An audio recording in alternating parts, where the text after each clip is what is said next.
যে তার সন্তানকে আইসা একটু যারা হাদিস পড়ায়।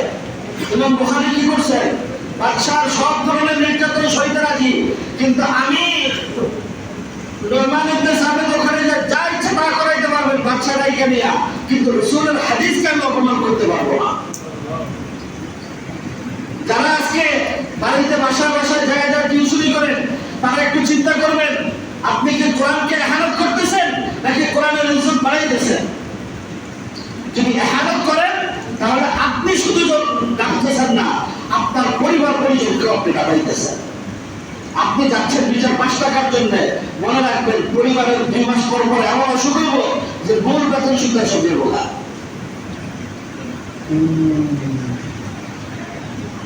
আপনি কোনোভাবেই যেন দিন যেন ইহানত না হয়।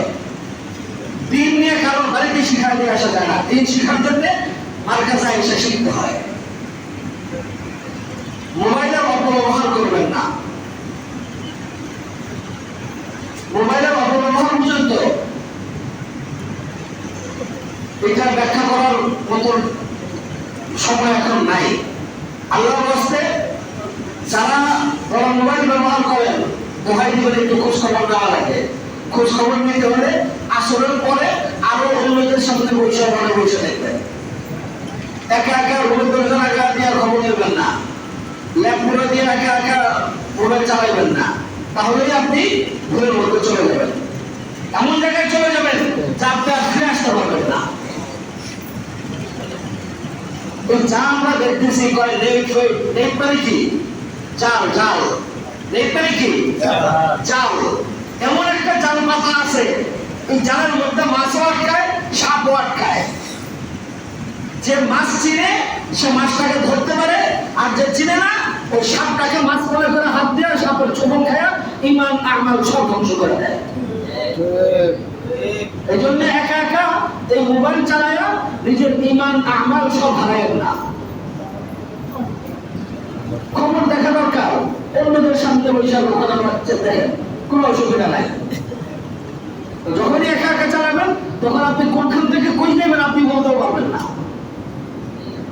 আল্লাহ পাক আমাদেরকে সহি বুঝদান করুন, আমিন। আল্লাহ পাক আমাদেরকে সহিভাবে কোরআনের খিদমত করার তৌফিক দান করুন, আমিন। আল্লাহ পাক আমাদের পরিবার পরিজনকে নিরাপদে আমাদের আসামে রেখে তাদের রিজিকের বরকত দিয়ে দেন, আমিন। যেখানে এখনো মাদ্রাসা হয়নি, জরুরি আল্লাহ সব জায়গায় মাদ্রাসার ব্যবস্থা করে দেন, আমিন।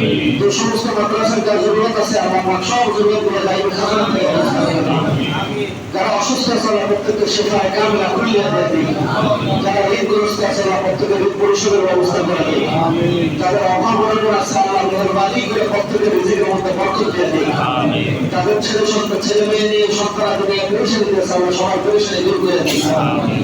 আল্লাহ সকল মসজিদ মাসাজিদগুলো যত জরুরত আছে গাইবে খাজানা থেকে ব্যবস্থা করে দিন, আমিন। আল্লাহ আমাদের সকলকে অ্যাক্সিডেন্ট দুর্ঘটনা অপমৃত্যুর হাত থেকে হেফাজত করুন, আমিন। ঈমানের সাথে কোরআন পড়তে পড়তে আমাদের শেষ গায়ে আল্লাহ দুনিয়া থেকে দোয়া করুন, আমিন। আল্লাহুম্মা আমিন।